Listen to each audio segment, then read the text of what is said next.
Eu estou muito contente de poder dar esse depoimento para a Abramark, que é realmente uma instituição que eu admiro, que eu respeito. Eu conheço o Madia desde tempos imemoriais, quando a gente ia trabalhar de patinete. Eu acho que era o pai dele e o meu que levavam a gente ao trabalho. A gente começou muito criança, muito cedo. E o Madia fez uma trajetória lindíssima e o Fábio faz um trabalho maravilhoso. O Fábio foi meu estagiário no grupo Young Rubicon, nos anos em que eu presidi o grupo e fui sócia dos americanos. E o Fábio também é um talento, não nega o nome Madia. Então, você está me perguntando como foi o meu início, não é? É muito gostoso porque a gente inicia, depois a gente reinicia, depois a gente de novo inicia, e a delícia de pessoas criativas, a delícia desse desafio, é que a gente está sempre, todo o tempo, iniciando algo novo. Eu fiz isso a minha vida toda, eu sempre estou no momento de começar uma nova visão, que é o que eu faço hoje. Mas você me perguntou daquele primeiro início, não é? Então, eu iniciei na nossa profissão aos 17 anos, como trainee de redação. Eu fui parar numa agência de propaganda porque eu sempre escrevi muito. Eu escrevo literatura desde os 9 anos.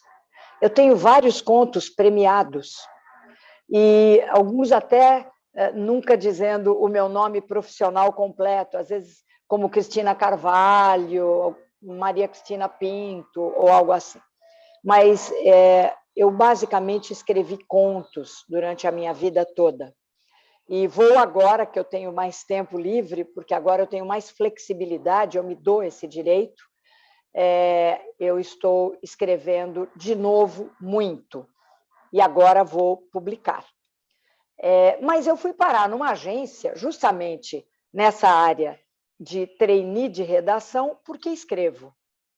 E foi ali que eu aprendi a diferença entre escrever literatura e escrever propaganda.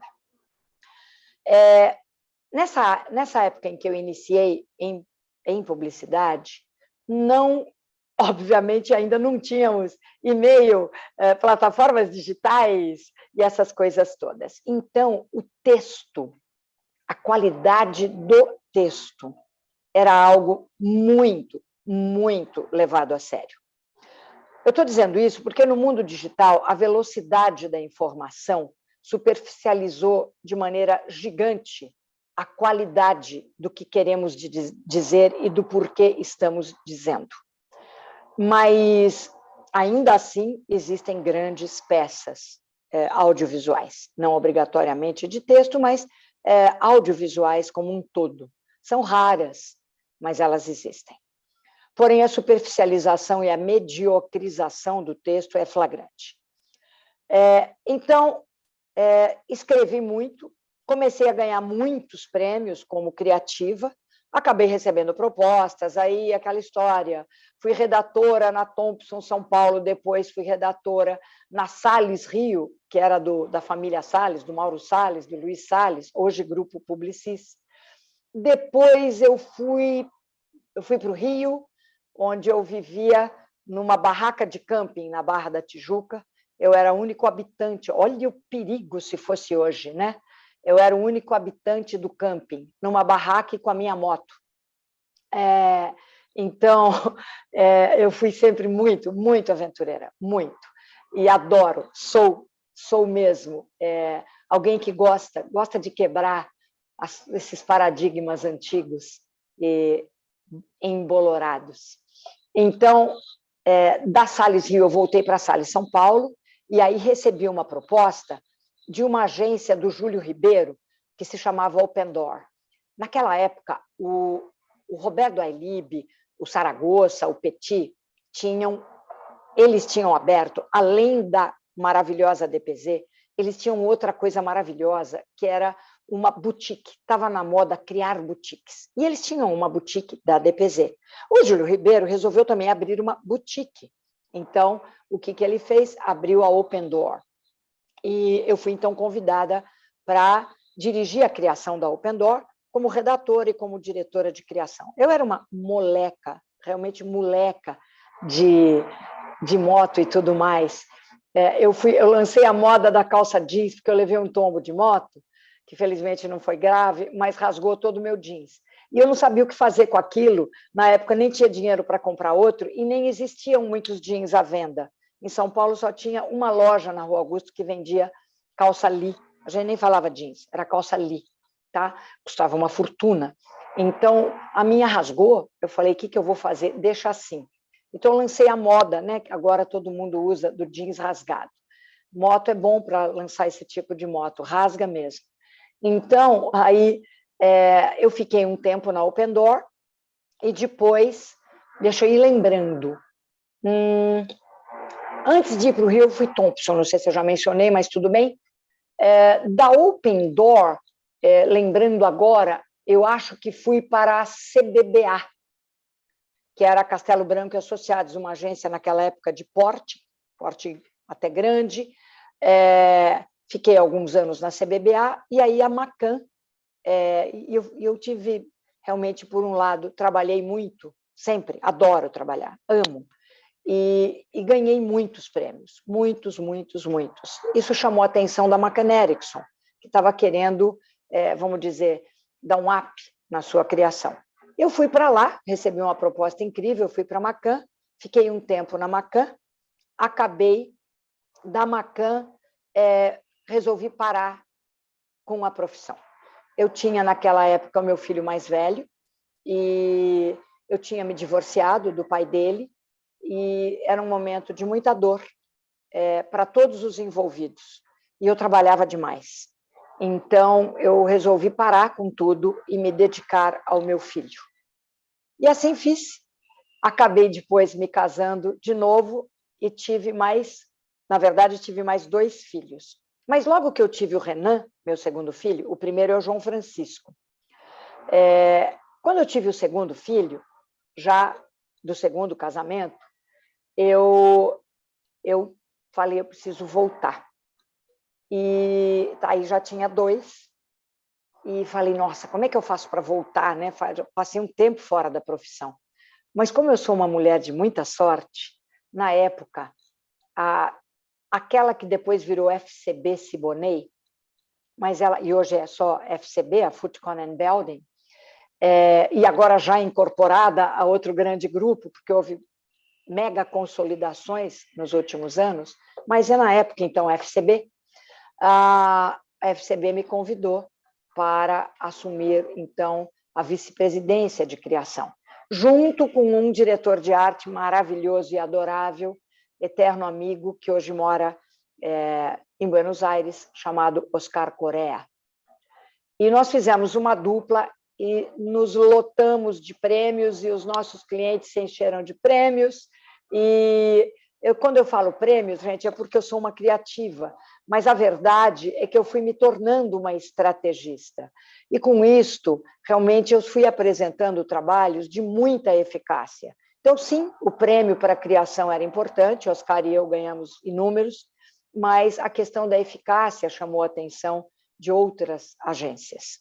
E depois de 4 anos e meio na FCB, eu fui convidada para voltar para uma das minhas agências de origem, que era a Castelo Branco, a CBBA. Ela tinha sido comprada por outra agência minha antiga, que era a Thompson. E fazia parte do contrato com a Thompson que a CBBA apresentasse um salto criativo. Então, eu voltei a assumir, felizmente, de novo. A gente ganhou muitos prêmios, aí eu já estava como VP criativa, e isso chamou a atenção da Norton, então Norton, que hoje é Grupo Publicis. A Norton era uma das maiores agências também do Brasil, assim como Macan e Thompson. Eu trabalhei em agências de grande porte sempre. E aí, então Norton me chamou. Na época, eu tinha um gênio da redação dentro da minha equipe da CBBA. Esse homem se chama Nelson Porto. E já naquela época, nós já brincávamos que a gente tinha uma dupla de criação homossexual. Sabe por quê? Redator com redator. E o Nelson, que é um satírico incrível, ele falava assim, quando perguntavam, mas como é que pode redator com redator? Ele falava, não, é que um de nós só sabe ler e o outro só sabe escrever. Então, a gente precisa, assim, um do outro. E quando eu fui para a Norton, eu logo levei o Nelson para junto da nossa equipe. Eu assumi, na época, a presidência nacional de criação. A Norton tinha muitas subsidiárias no Brasil, em diferentes estados, e o Nelson, então, ficou como VP de criação. Foi lá que o Madia me procurou. Eu tive um momento incrível. O Roberto Ailib, que tinha me convidado para ir para a DPZ, mas na época, eu não sei, acho que meu patrão me cobriu o salário, eu não fui para a DPZ. Mas o Roberto um dia me chamou para um almoço. E ele falou, olha, Cris, você e o Washington são os mais altos salários da propaganda. Ok, vocês fazem um trabalho fora de série, bacana, mas eu vou explicar um negócio para você. A qualquer momento vocês serão espirrados da área criativa. E você sabe por quê? Porque nós, que somos os empreendedores, os donos das agências, nós não podemos manter o nível salarial que a criação no Brasil atingiu. Muitos criativos brasileiros têm altos salários, muito altos. Então, sem desmerecê-los, nós estamos adotando novas estratégias. Nós estamos lotando as agências de estagiários. E entre os estagiários sempre tem alguém genial, sempre tem alguém que daqui a 2 anos vai ser tão bom quanto você, vai ser tão bom quanto Washington. E sabe o que vai acontecer? Vocês não terão mais espaço. Você tem perfil para ser presidente de agência. Então, eu quero te dar um conselho, porque eu gosto de você.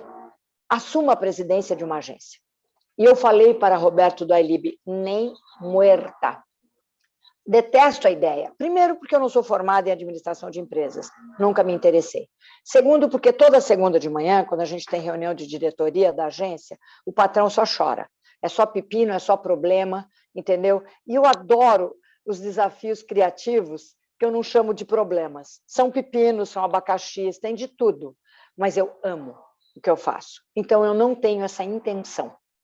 Então, ele falou, bom, tudo bem, fica dado aqui o meu alerta. E continuamos amigos para sempre. Só que aí, o Madia me procurou. E o Madia me levou para um almoço e falou, Cris, a Saatchi & Saatchi, que na época era a agência que estava, assim, causando furor no mundo.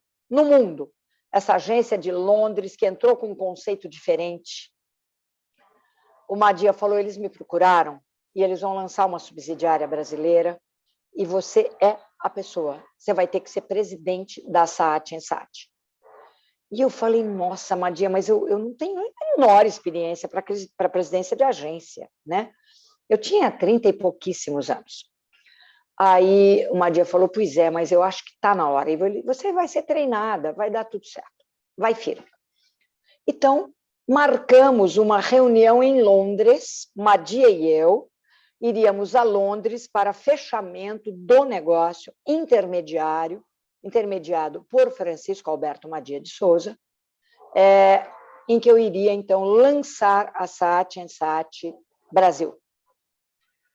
Mas, exatamente naquele momento, o Madia descobriu que havia um publicitário brasileiro que, de maneira safada, havia registrado em nome da mulher dele a marca Saatchi & Saatchi. E o Madia falou, essa marca foi registrada em nome da esposa deste publicitário. Aqui, ó, levantamos isso no jurídico. Então, a Saatchi não pode vir para o Brasil. Ela vai ter que entrar com um processo judicial contra essa pessoa e é isso aí. Acabou o assunto Saatchi. Nem embarcamos. Passado um certo tempo, aconteceu o seguinte. Havia uma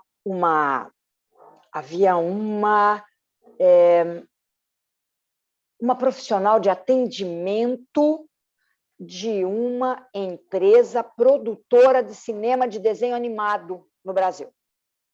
O nome dela, na época, era Maria Cristina Homem de Melo. E o nome dela de solteira, que ela adquiriu porque ela se separou do Nelson Homem de Melo, há muitos anos se divorciaram, então o nome de solteira dela, que ela usa até hoje, é Maria Cristina Godoy.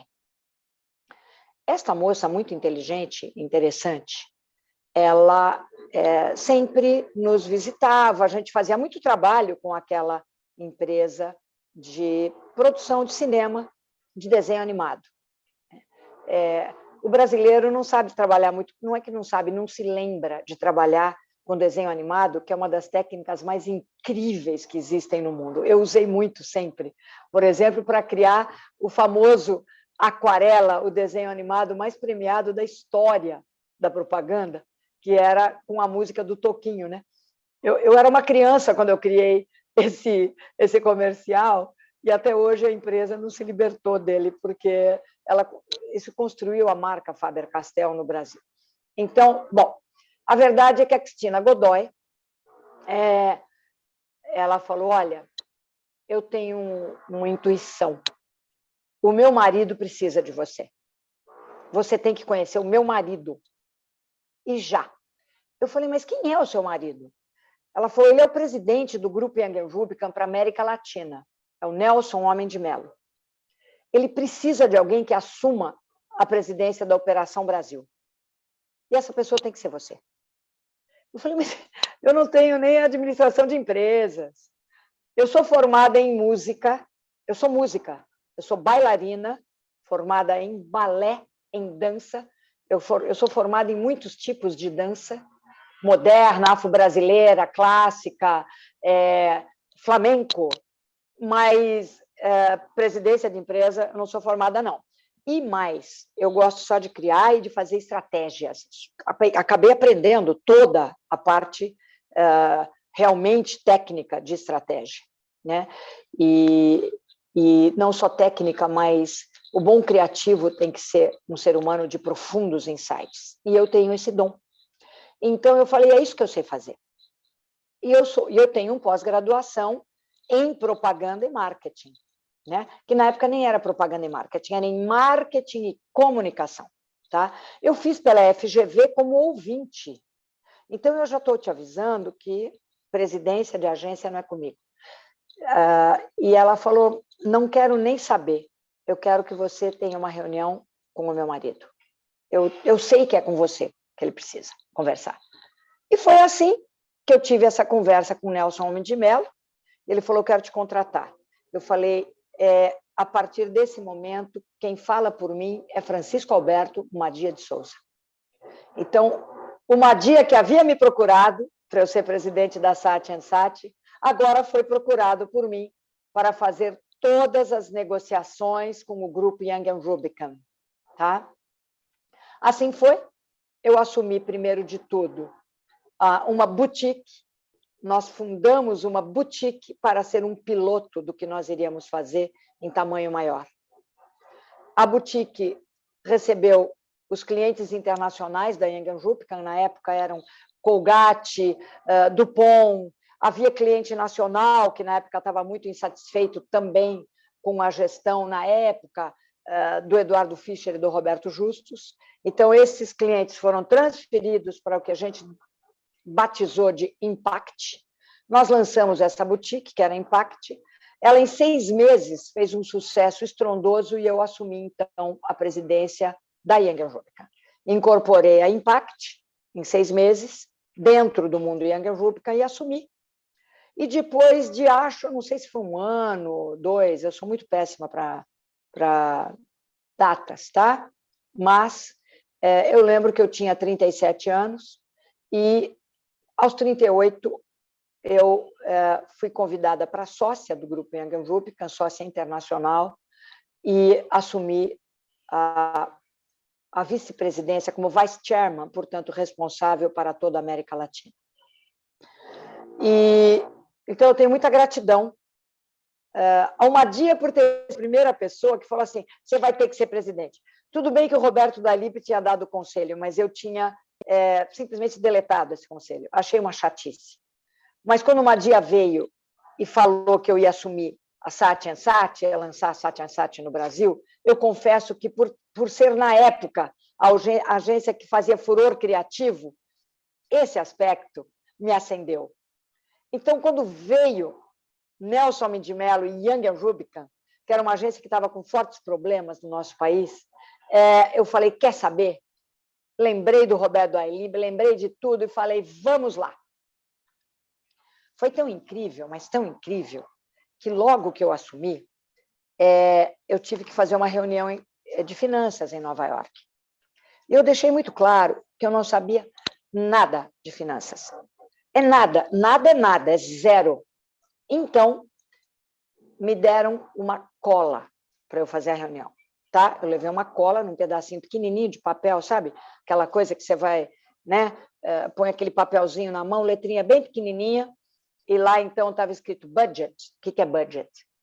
Income. O que é income? E assim por diante, tá? Bom, P&L. O que é isso? Profit and loss. Não é?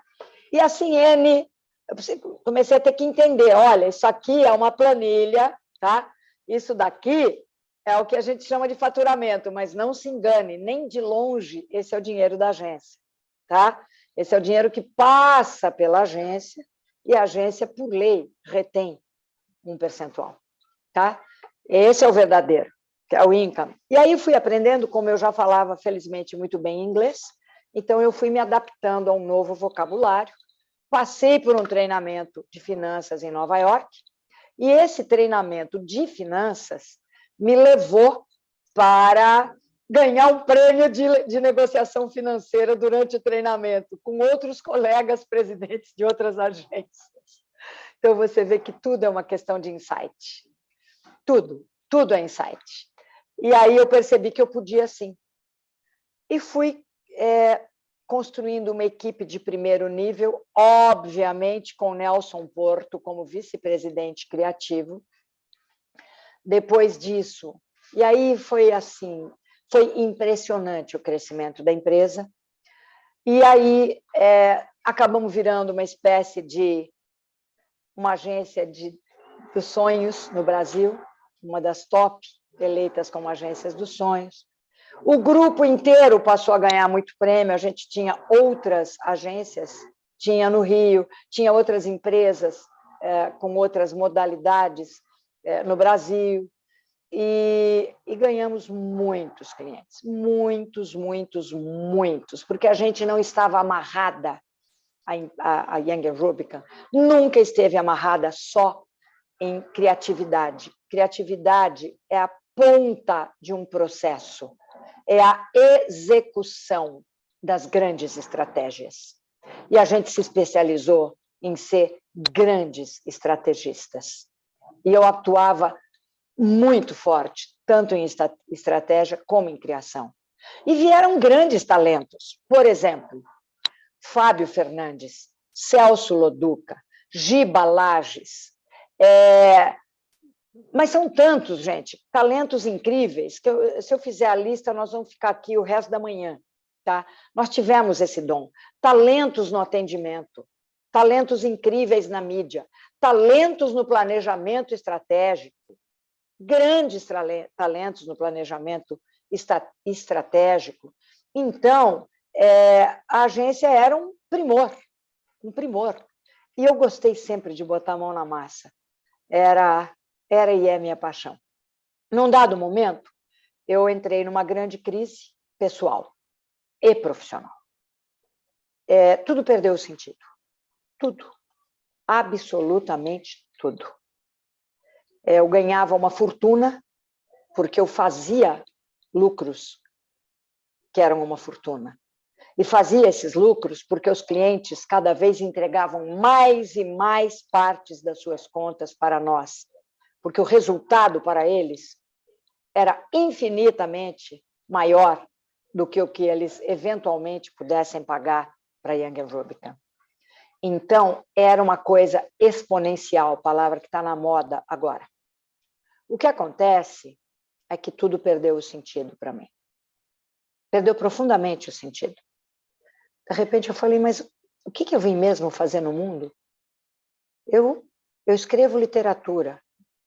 Eu sou uma pessoa muito introspectiva. Eu sei que eu sou líder nata. Mas o que é maior em mim? A liderança ou a introspecção? Porque vejamos o que eu fiz até cair no mundo da propaganda, ao qual sou muito grata.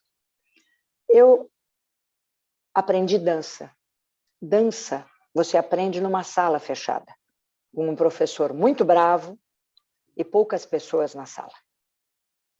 Eu aprendi a escrever. Isso nasceu comigo, eu escrevo desde os 9 anos. E isso eu aprendi fechada num quarto. E exercitei sempre sozinha, trancada num quarto, lendo muito e escrevendo muito.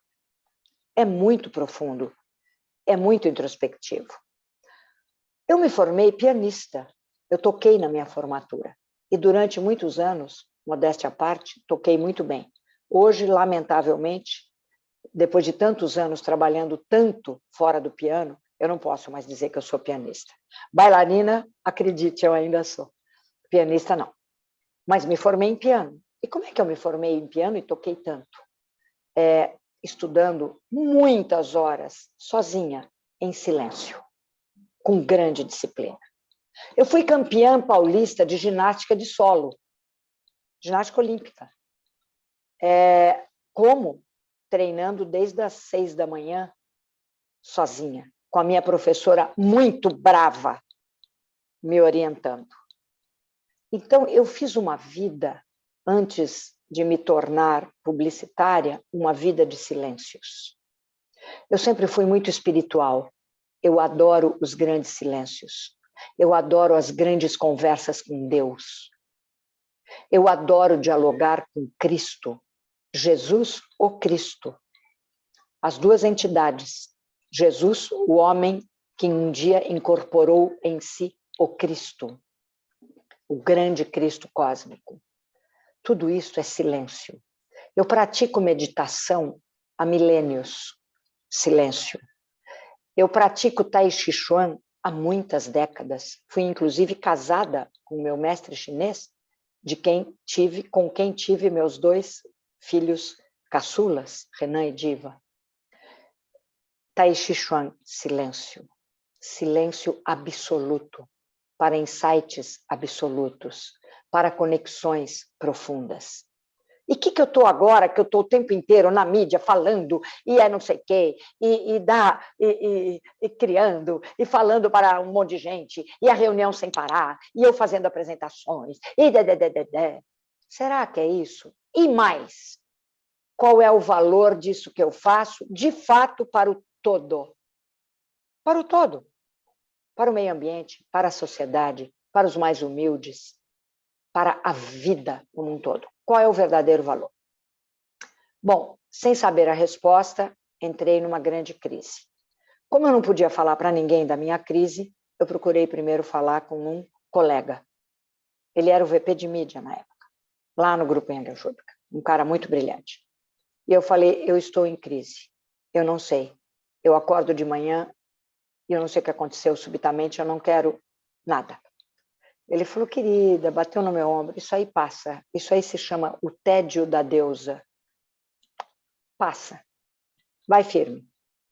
Eu percebi que não tinha com quem falar. Então, num dado momento, eu conversei com os meus pares em Nova York, eles estavam para abrir capital, o grupo ia abrir para capital, era um bom momento para vender minhas ações, e para grande horror e com muita briga, porque eles falavam, não é hora de você sair, agora que a gente vai abrir capital, a gente não pode abrir um vácuo no Brasil. Eu falei, mas eu não consigo mais ter a alma que eu tenho. Eu sou movida pela minha energia, pelo meu entusiasmo, pela minha vontade, e eu estou sem. Então, vendi as ações e fundei um outro princípio. Fundei uma pequena banda de jazz. Por que a banda de jazz? Porque a banda de jazz é pequena, é compacta, é muito humilde. No grande grupo, o presidente é o grande regente. Ele vai de fraque, sobe no pódio. É muito bonito, eu adoro grandes orquestras, mas eu não queria mais isso. Eu queria me unir a um grupo pequeno de craques e criar um novo conceito, um conceito de marcas conscientes, marcas que se examinam o tempo todo antes de passar um briefing de narrativas vãs e tantas vezes hipócritas. Eu quis me aprofundar na questão chamada sustentabilidade. E assim nasceu o Grupo Full Jazz, o primeiro grupo na história, não só do Brasil, na história, que lançou uma área todinha voltada à cidadania no universo das marcas. O grupo se expandiu como um grande ponto de luz. Fez sucesso no seu propósito. Não se tornou um dos maiores. Um dos maiores eu já era. Eu não queria mais. Eu queria deixar não grande apenas, um mega rastro de luz como legado meu e dos meus pares para este setor, desculpe dizer, ainda tão dormente. O Grupo Full Jazz brilhou intensamente durante quase 25 anos. Nós tínhamos diferentes empresas, pequenas empresas dentro do grupo. A Full Jazz, propaganda, que só trabalhava com marcas dispostas a expandir a consciência da empresa para depois sair para narrativas, que a gente chama de branding. E depois sair com, obviamente, as execuções criativas, nas quais todos nós publicitários somos especialistas. Então, nós tínhamos a Full Jazz, propaganda, a Conteúdos com Conteúdo, que é uma empresa de conteúdos não publicitários, empresa que só criou conteúdos transformadores para projetos multimídia. Só para você ter uma ideia, a Conteúdos exibiu em televisão mais de 480 programas. Tá? É que ninguém sabe que era uma empresa minha, porque ela continua low profile. Mas eu comecei a abrir, expandir. Eu não queria mais fazer só propaganda. E depois surgiu, então, a Full Jazz Comunidade, para marcas cidadãs, e depois esse braço se tornou totalmente independente, é regido pelo meu filho mais velho, que jamais se interessou por propaganda nem nada disso, e hoje ele é uma referência no Brasil em empreendedorismo para impacto social. Ele, inclusive, é sócio da Beth Pfeffer e do Instituto Jatobás, numa constelação de empresas de impacto social. Então, ele é um empreendedor muito bem sucedido. Mas foi dentro do Grupo Full Jazz que ele começou a querer pensar numa coisa que era só consultoria e que nada tinha a ver com propaganda. E era consultoria para empresas conscientes.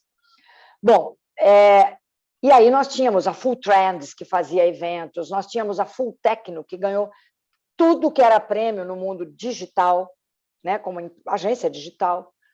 E em 2019, olha como eu sou uma mulher de sorte.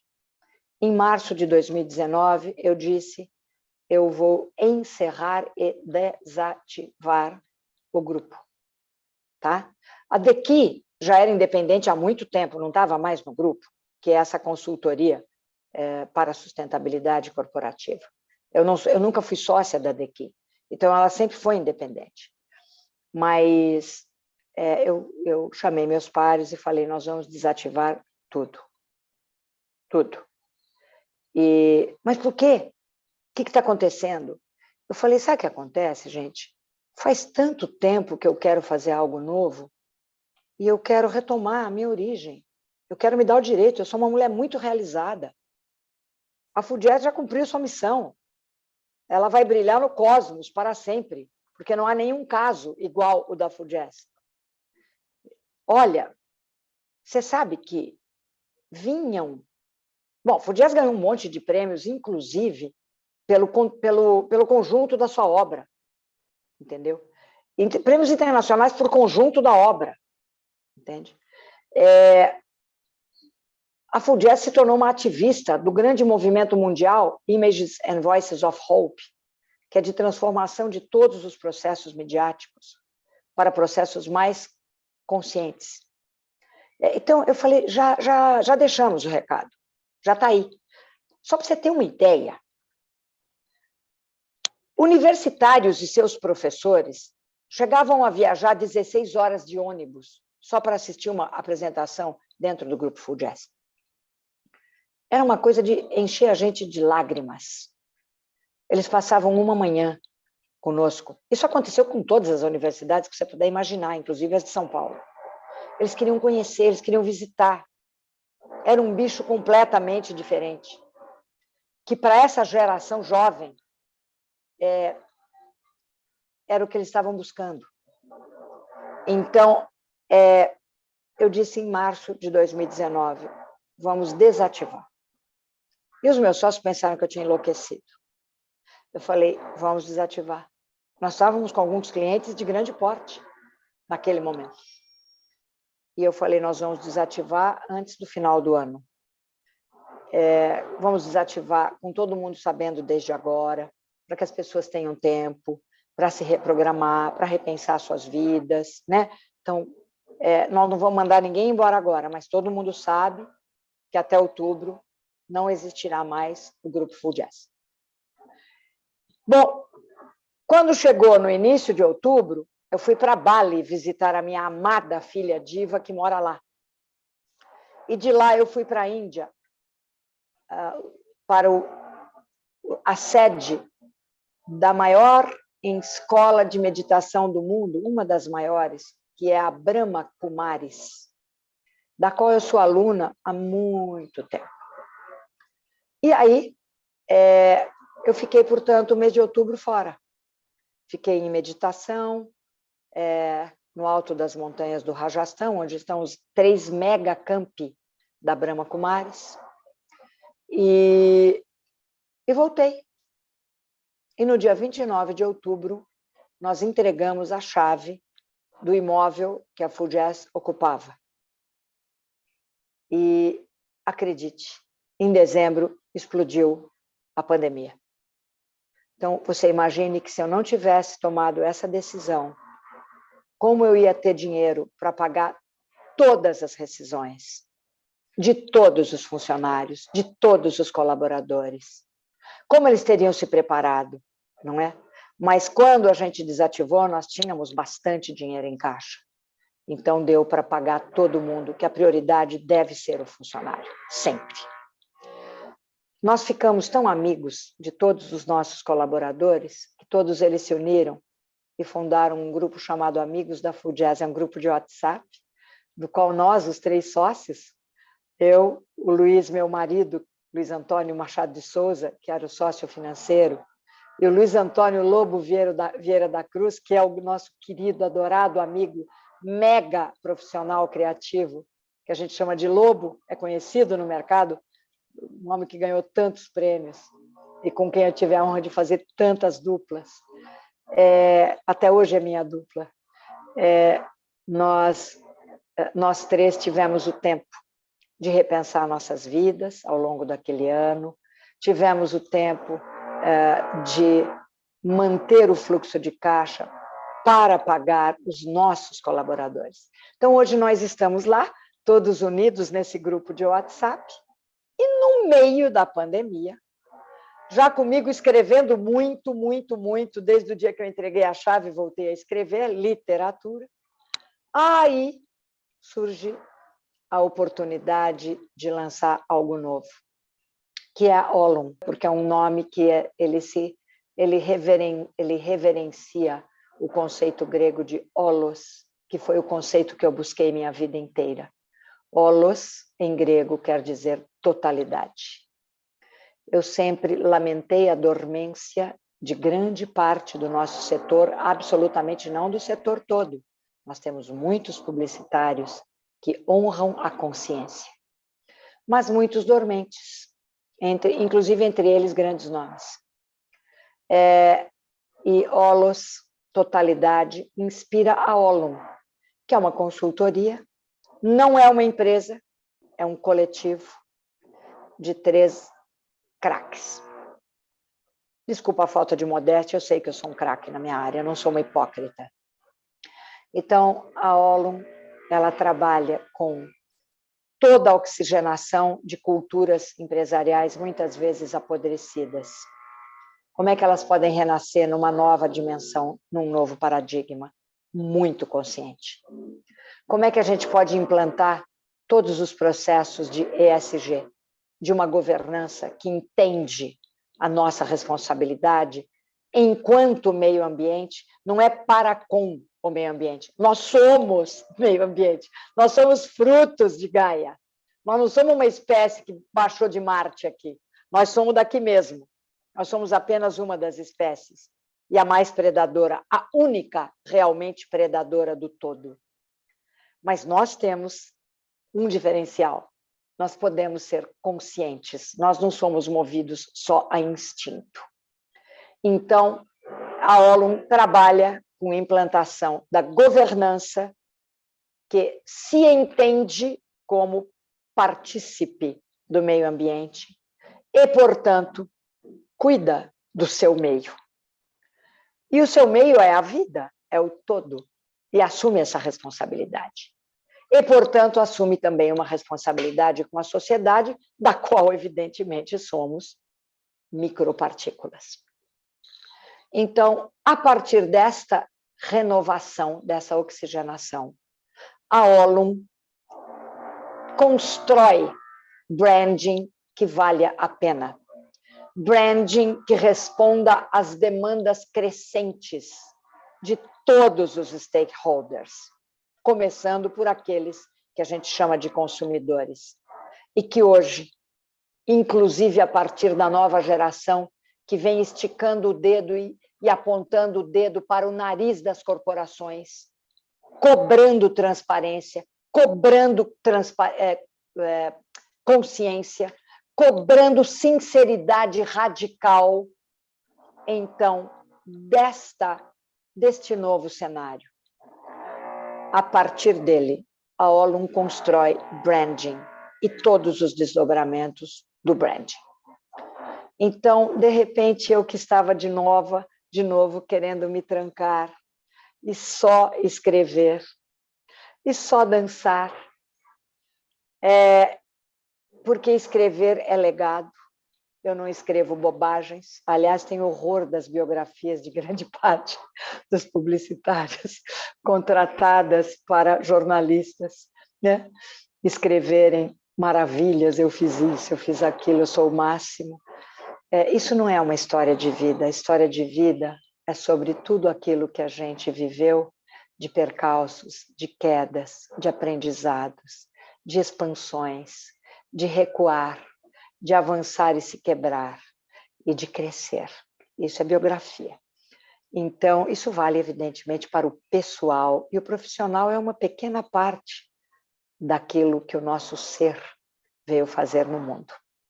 Então, eu que estava agora só escrevendo, de repente percebi que não estava pronto o meu legado, que eu tinha que fazer aquilo que eu sempre lutei por fazer, que era entrar desde o começo, desde a raiz, para fazer branding que valha a pena. E aí estamos nós, fazendo algo em que acreditamos. A Abramark tem uma missão muito importante. Pela história que eu te contei, que tem muita intersecção com o Madia,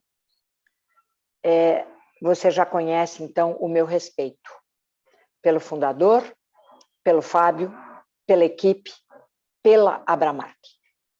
A Abramark, primeiro, ela foi fundo na profissionalização do entendimento do papel do marketing. Então, esse papel é muito importante. Para que serve um profissional de marketing? Não é? Eu dei muitas palestras para a Abramark em diferentes momentos, O Madia sempre quis imprimir no universo da Abramark visões muito amplas do papel do profissional de marketing. Então, o que eu penso da Abramark, eu penso da Abramark, sobre a Abramark, com muito respeito, com muito respeito. A Abramark hoje, ela tem uma missão importante, que é cada vez mais expandir a consciência desse profissional, que se espelha na Abramark, se espelha. Expandir essa consciência para essa era da sinceridade, para o fim do briefing a partir da marca, mas inaugurar o briefing a partir das verdades corporativas. Eu vejo aí uma nova, imensa oportunidade para a Abramark. As novas gerações de profissionais de marketing já vêm com um novo DNA. A Abramark é pioneira, ela sempre abriu o caminho. E eu tenho certeza de que ela vai continuar abrindo o caminho em dimensões cada vez mais luminosas e cada vez mais amplas. O Madia é assim, o Fábio é assim, a Abramark é assim. Esse é o caminho natural, porque está na vocação dos fundadores.